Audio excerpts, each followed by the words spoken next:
باغاج ودرت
نائب مجلس الساجن يا كونغرس تام ديمقراطي باكوري جهلات السوري ام خيرهاتنا حموم بان هيجا ودلال ذكر.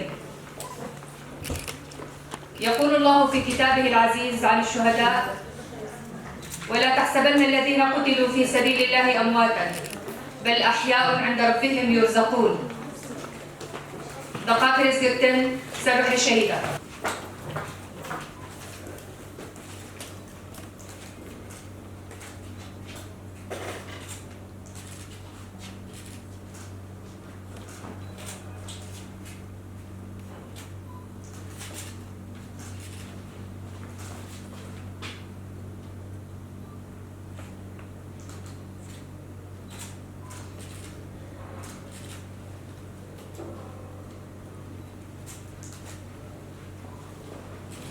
شهيد نامر كونغرس يكمي يا مجلس ساجن دي كونغرس تام ديمقراطي دي دار فستن بالنابي بهذا باوري ورامان اسلام ديمقراطي امن جواكا اخلاقي بوليتيك بجيل بك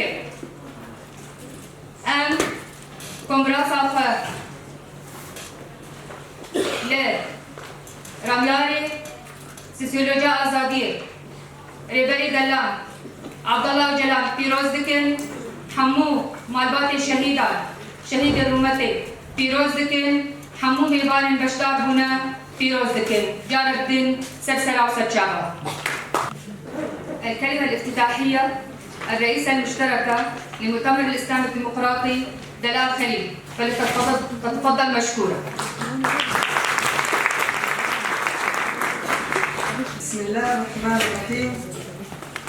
يطيب لي أن أهنئ نفسي أولاً وجميع المشاركات بانعقاد الكونفرنس التأسيسي الأول لمجلس المرأة في مؤتمر الإسلام الديمقراطي، واسمحنا لي أن أعبر من هذا المنبر عن شكري وتقديري وامتناني لجهود كل امرأة تساهم في إنجاح هذا العمل. كما يسرني أن أرحب بكم وأحييكم تحية الإسلام، فأقول لكم السلام عليكم ورحمة الله وبركاته، وأهلا وسهلا بكم. نحيا في مكان نمتلك فيه من القوة والعزيمة والإرادة والإصرار ما يجعلنا نستطيع تقديم رسالة عميقة المعنى لدعم المرأة وتعزيز دورها ومكانتها وريادتها في المجتمع. إننا اليوم نشهد مرحلة تاريخية هي مرحلة إثبات الوجود واكتساب القوة والإصرار على الاستمرار والمتابعة في نضال حرية المرأة. أيتها الأخوات، إن هذا الكونفرنس الأول لمجلس المرأة في مؤتمر الإسلامي الديمقراطي لا شك أنه اجتماع عظيم للنساء قد دعت الحاجة لا بل الضرورة إلى عقده. لذلك مرة أخرى أتوجه بالشكر إلى كل من ساهمت في إنجاز هذا العمل فعليا ومعنويا. لا يغفل كل من لديه أدنى علم أو بصيرة أن العالم الإسلامي اليوم في أشد الحاجة إلى إظهار جوهر الإسلام وحقيقته وتوضيح أحكامه ومحاسنه الحقة، فهو المصدر الوحيد الذي يرتقي منه معرفته والمرجع الذي يقدم له الأجوبة على تساؤلاته. نرى اليوم بأن العالم الإسلامي قد ابتعد عن جوهر الإسلام الحقيقي الديمقراطي، فمنذ قرون طويلة والدين يشكل المحرك الأساسي لحياة الإنسان المادية والمعنوية، والمصدر الوحيد الذي ينتقي منه معرفته وسكونه الروحي ويقدم له أجوبة عن تساؤلاته الوجودية. إلا إن تقدم العلم والتطور الذي يحرزه في كل مجالات حياة الإنسان جعل من العلم منافسا للدين بل بديلا له. والسؤال هنا: لماذا العالم الإسلامي بعيد كل البعد عن التطور والحضارة، رغم أن جوهر رسالة الإسلام ليس قط عقبة أمام العلم والتطور والحضارة، بل تدعم البحث والمعرفة والعلم وتدعو إليها في منبع رسالة الإسلام ومنهلها، حيث يقول الله سبحانه وتعالى في كتابه العزيز: قل هل يستوي الذين يعلمون والذين لا يعلمون إنما يتذكر أولو الألباب.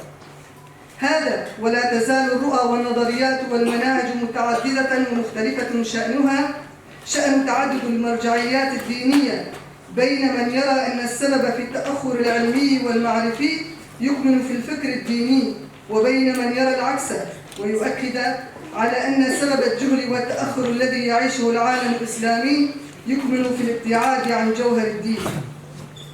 والملاحظ أن الدين لدى معظم المسلمين أو سكان البلاد الإسلامية من متدينين أو علمانيين لا يتعدى مجموعة من شعائر تعبدية وفروض شخصي كالصلاة والزكاة والصوم والحج.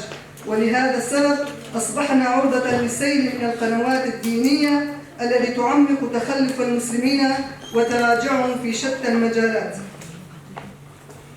في حين إننا لو تناولنا الدين بشكله الصحيح لوجدناه يندمج في الحياة العصرية ويساهم في تقديم الإجابات المطلوبة للمسائل والقضايا اليومية، ويعالج مشاكل واقعنا ويحرص على مصالح الناس وتقديم مصلحة الوطن على مصالح الخاصة وأعمال العقل الذي هو خير النعم التي وهبها الله سبحانه وتعالى للإنسان في أحكام الشريعة وأمور المجتمع. فرسالة الإسلام تدعو إلى الحرية والعدل، إلا أن المسلمين كثر من يمارس الظلم بكل أشكاله. ورسالة الإسلام تحض على الإخلاص والإتقان في العمل، إلا أن مجتمعاتنا الإسلامية تنضح بالغش والخداع. أن المجتمع الإسلامي يعيش فوضى الأحكام والفتاوى التي تسيطر عليها الذهنية الذكورية، والتي تنظر من نافذة القوامة التي حطت من شأن المرأة واستغلتها وعزلتها عن الحياة العامة. والتاريخ شاهد على مظالم كثيرة تعرضت لها المرأة وهمشت من المشاركة في الحياة. لدى قراءتنا للدين نرى أن الإسلام في عصر الرسالة له محاولات جادة في تفعيل دور المرأة، وأنزلت في حقها آيات واضحات في مساواتها مع الرجل في تحمل المسؤولية، كقوله تعالى: والمؤمنون والمؤمنات وبعضهم أولياء بعض يأمرون بالمعروف وينهون عن المنكر. وقول الرسول الكريم محمد صلى الله عليه وسلم في الحديث الشريف: إنما النساء شقائق الرجال ما أكرمهن إلا كريم وما أهانهن إلا لئيم. إلا أن بعد وفاة الرسول عليه الصلاة والسلام أصبحت العادات والتقاليد شيئا فشيئا تضع العراقيل أمام دور المرأة الديني، حتى كاد دورها أن يغيب تماما. ولا شك أن المرأة قد حاولت مرارا استعادة دورها في معالجة الأزمات وصناعة السلام، ولكنها لم تتمكن من نيل حقها كما تريد بسبب العراقيل المتراكمة أمام مشاركاتها في الحياة العامة، حتى بزوغ فجرها في ثورة 16 تموز في شمال وشرقي سوريا، ثورة روج آبا. كلنا نعلم وندرك جيدا أن ثورة 16 تموز في شمال وشرق سوريا هي من أهم الأحداث التاريخية التي شهدتها المنطقة خلال العقود الأخيرة، فقد أحرزت هذه الثورة مكتسبات تاريخية هامة في جميع المجالات، ولا يمكن الحديث عن هذه المكتسبات دون التطرق لدور المرأة المحوري ومشاركتها الفعالة في هذه الثورة منذ البداية. فقد بذلت المرأة جهودا جبارة لتأسيس نظام إداري يضمن لها حقوقها ويحقق لها المساواة والتكامل مع الرجل، إلى أن تمكنت فعلا من إحراز منجزات هامة على الصعيد الاجتماعي والاقتصادي والسياسي. ومن أبرز المنجزات التي حققتها المرأة في شمال وشرق سوريا هي الإقرار بحقوقها الأساسية وضمان حرية التعبير والمشاركة الفعالة في الحياة السياسية والعامة والمساواة في حق العمل والتعليم والترشيح والانتخاب والمشاركة في المجالات الحياة المختلفة بما في ذلك المجالات الاقتصادية والتعليمية. إضافة إلى ذلك فقد تمكنت من إحراز خطوات جادة في الحياة العائلية وقانون الأسرة، حيث تم إصدار قوانين تصون حقوقها وحريتها وتحدي من العنف الأسري والاعتداءات الجنسية، وبذلك تعززت مكانة المرأة في المجتمع بشكل لافت، كما تعززت الأدوار النسائية في المجالات التعليمية والثقافية والاجتماعية والاقتصادية. وتجدر الإشارة إلى أن المرأة في شمال وشرق سوريا تمكنت من تأسيس وإدارة منظمات ومراكز تعليمية وتدريبية هادفة إلى تمكين وتعزيز دورها وقدراتها الفنية والمهنية في المجتمع، وكذلك تأسيس مجموعات نسائية مهتمة بالعمل الإنساني والإغاثي والتنموي، وإطلاق مبادرات هادفة لتعزيز الصحة النسائية وحقوق الأمومة. وعلى الدوام يحضر في الذاكرة الدور الريادي الذي لعبته المرأة في حماية شعبنا ومناطقنا في شمال سوريا والدفاع عنها في وجه التطرف الديني ووباء العصر، مرتزقة داعش الإرهابي والدولة التركية ومرتزقتها الذين يهددون الأمن والسلم في المنطقة ويسعون إلى القضاء على منجزات ثورة روج آبا التاريخي والسياسي الذي يكون الجميع فيها متساوون في الحقوق والواجبات الإنسانية.